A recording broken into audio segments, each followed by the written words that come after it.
জয় জগন্নাথ। উল্টো রথযাত্রা পবিত্র দিনে আর যাই খান এই 5টি শাক ও সবজি ভুল করেও দাঁতে কাটবেন না। বলা হয় উল্টো রথে এই নিষিদ্ধ আহার গ্রহণ করলে জীবনে নানা সমস্যা ভুগতে হয়, যেমন রোগ, শোক, দারিদ্র, গ্রহদোষ ইত্যাদি। নমস্কার দর্শক বন্ধুরা, সংসারে মঙ্গলে এই নিয়ম পালন করলে বলা হয় ভালো ফল মেলে। উল্টো রথে শুভতিথির জন্য পালনের কিছু নিয়ম ও আচার আচরণ আছে, যেগুলি নতুন কিছু নয়, পুরাতন কাল থেকে চলে আসে। আহার বিধি সেগুলি পালন করলে মা লক্ষ্মী ও জগন্নাথ দেবের কৃপা পাওয়া যায়, আর না মানলে নানা সমস্যায় পড়তে হয়। আমরা আজকে পর্বে আপনাদের উল্টো রথের দিন কোন 5টি শাক ও সবজি খেতে নেই সে সম্পর্কে জানাবো।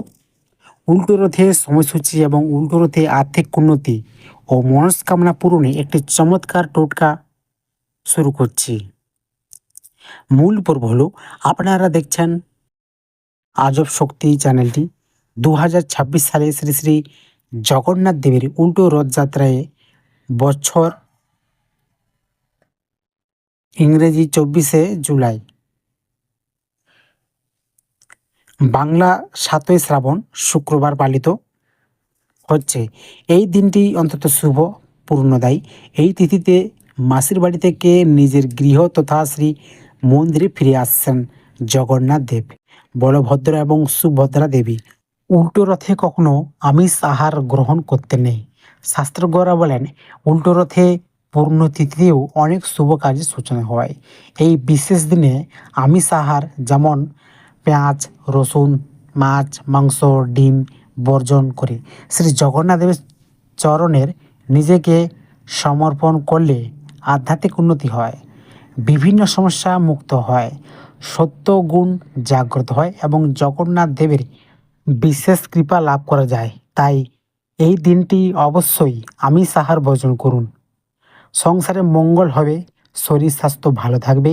এড়িয়ে চলুন সব রোগ নেশার জিনিস।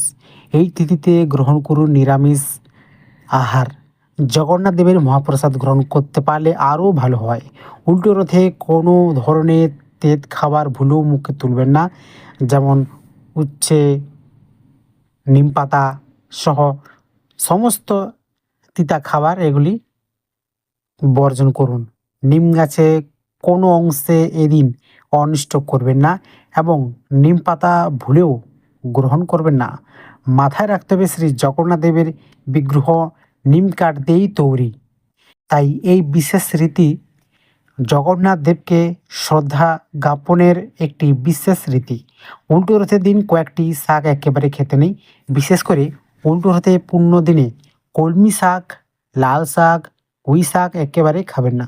যদিও এদিন বর্ষারই শাক, কিন্তু চাতুর্মাসের নিয়ম অনুযায়ী শরীর স্বাস্থ্য ভালো রাখতে বলা হয় শ্রাবণ মাসে কোন ধরনের শাক পাতা না খেতে।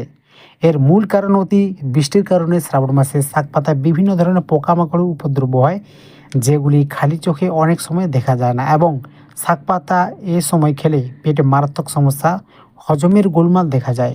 তাই শরীর স্বাস্থ্যকে ভালো রাখতে শাক পাতা শ্রাবণ মাসে বর্জন করাই ভালো। উল্টো রথের পুণ্যতিথিতে পটল বর্জনীয়, এটি স্বাস্থ্যে চিরাচরিত নিয়ম।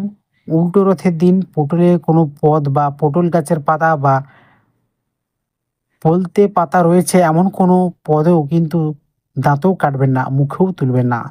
এবার আপনাকে সেই চমৎকার টোটকাটি সম্পর্কে জানাবো, যা উল্টো রথের দিন পালন করলে নিশ্চিত রূপে মনস্কামনা পূর্ণ হয়। সংসারে আর্থিক আয়নতি বাড়াতে উল্টো রথের দিন সকালে স্নান করে শুদ্ধ বস্ত্র পরে একটি নতুন লাল কাপড় নেবেন। লাল কাপড়ের উপরে 7টি ফুল সমেত লবঙ্গ, 1 মুঠো আতপ চাল, 2টি শুকনো হলুদের টুকরো, 2টি কর্পূর, একটি লাল গোলাপ ফুল ও 7টি তুলসী পাতা একসাথে নিয়ে কাপড়টি পুঁটলি বাঁধুন। পুঁটলিটি নিকটবর্তী জগন্নাথ দেবের মন্দিরে অর্পণ করুন। নিজের মনস্কামনা জানান, এতে সংসারে আর্থিক উন্নতি হয়, মনস্কামনা পূর্ণ হয়। উল্টো রথের দিন সম্ভব হলে রথের রশ্মি অর্থাৎ রথে যে দড়িটি থাকে তাকে স্পর্শ করুন, প্রণাম করুন এবং কোনো মন্দিরে বা কোনো গরিব দুঃখীদের দান করুন। উল্টো রথে দিন পারলে সাদা চাল, দুধ, মিষ্টি দান করুন। উল্টো রথে সন্ধ্যায় আপনার বাড়ির উত্তর পূর্ব কোণে একটি ঘিয়ের প্রদীপ জ্বালিয়ে দিন। এই দিন তুলসী তলাতে একটি ঘিয়ের প্রদীপ দেবেন। উল্টো রথের এই সকল নিয়ম আপনি পালন করতে পারলে নিশ্চিত রূপে সংসারে আর্থিক উন্নতি হবে মা লক্ষ্মী ও জগন্নাথ দেবের কৃপায়।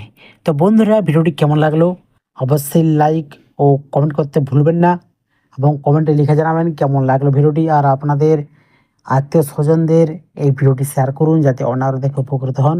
তো ভালো থাকবেন, দেখা যাচ্ছে পরবর্তী ভিডিওতে।